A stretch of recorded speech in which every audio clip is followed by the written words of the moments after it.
United Nations has released a report saying UNICEF has warned of a surge in the use of children as suicide bombers by the Islamist militant group Boko Haram. In the first 3 months of this year, 27 suicide attacks were carried out in Nigeria, Niger, Chad and Cameroon, all countries affected by the conflict. In the countries fighting Boko Haram in the Lake Chad region, Nigeria, Niger, Cameroon and Chad, 27 children have been used in suicide attacks by the armed Islamic group in the first 3 months of the year. This is according to the United Nations Children Fund that says the use of children as suicide bombers by the insurgents has surged in 2017. The report says 9 cases were recorded in the same period last year, and of the 30 children used for the bombings, most of them were girls. First quarter of 2017, there have been 14 incidents that were reported of children being used as suicide attackers, and in total 27 children have been used. These 27 children actually are all from Nigeria. In the other 3 countries, there have been cases of suicide attacks, but they were perpetrated by adults. The Boko Haram insurgency is now in its 8th year, having claimed over 20,000 lives. Its child kidnappings gained global notoriety after the abduction of more than 200 schoolgirls in Chibok, northeast Nigeria, 3 years ago. Boko Haram has kidnapped thousands, often raping them, forcing them to become suicide bombers, help the militants in their conflict, or marry the fighters. One 16-year-old girl from Chad lost her legs after being drugged and forced by Boko Haram to take part in an attempted suicide attack on the crowded market. Though she survived, her family initially rejected her out of fear of stigma. In many cases, when these children finally return to their communities or their families, they are stigmatized as children who have perpetrated acts within the community that are unacceptable. The problem with the rejection and stigma is that these children then become isolated. And if they become isolated, chances are they may actually find their way back to Boko Haram. So the work that needs to be done is to work with families, work with communities to find ways of accepting these children. If you're happy, you know. Children make up 1.3 million of the 2.3 million people displaced by the conflict. UNICEF says its response to the crisis remains severely underfunded, and efforts are diminishing to provide mental health and social support, reunite families, and offer education, safe water and medical services. Well,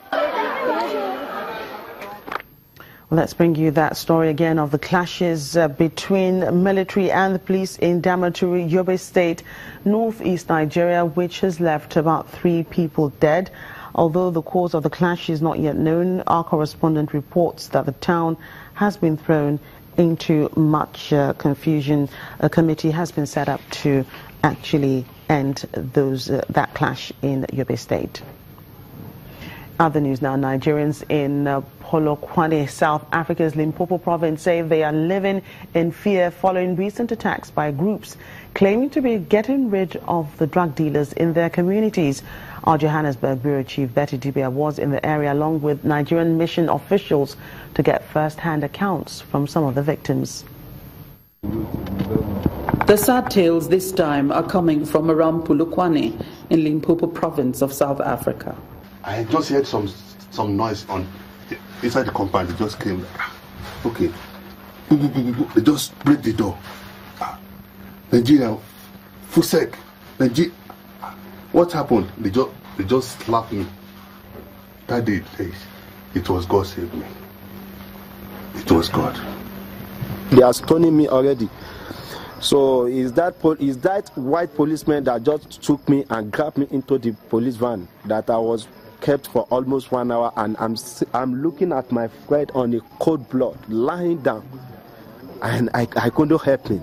Carry a big stick and big pipe and cutlass. Started to use the beat us. They naked us, remove all the cloth and pants, remove everything on our body.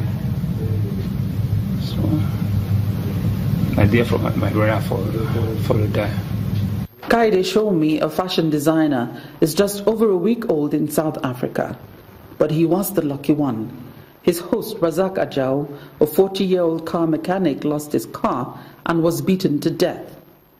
His wife of 13 years, Basirat, is left with their 4 daughters. It's my husband who bring me here, and they've already killed him. So also we are not safe, because I don't know why they kill him. So me and my kids, we are not safe here. We want government to help us. Nigeria's new Consul General and a number of mission officials visited some of the victims at the hospital and their homes. The officials also visited the Polokwane police commander for clarity on security concerns. So a lot of Nigerians here are very, very scared, but some of them are telling us they just want to go back. So we want to see what you are doing in this way to be able to protect them while they are here. We are also condemning the activities of crime. We won't tolerate that. We are working tirelessly to make sure that everything is in place. The Constitution talks straight to say we will have to protect everybody. We were informed that when Nigerians were attacked, were being attacked, they ran to your station for safety. That you said they were making noise, and you directed that they should be chased out. They made that noise and was telling everything that we couldn't even communicate. We couldn't. And I had to say, I gave them 5 minutes. You remember? I gave them 5 minutes to say you are out of here. Because we cannot. It's not that when you cry, it means others are also supposed to be denied the service. Many have already been cut too deep, even literally, and they want out. No. South Africa is not a safe country anymore. It's not. I've lived in perfect peace with this man for a long time now, and I've been happy with him. And he doesn't sell these. All he does, he sells clothes and he transports people to and from work. For them to just barge in and just start beating him like an animal, and that is just heartless. Nobody must take the law into their own hands. Yes, so that's why I'm saying we're busy with the operations, and we'll make sure that at the end of the day we arrest these people. Unconfirmed word on the street is that this is actually a fight over stakes in the illicit drug market.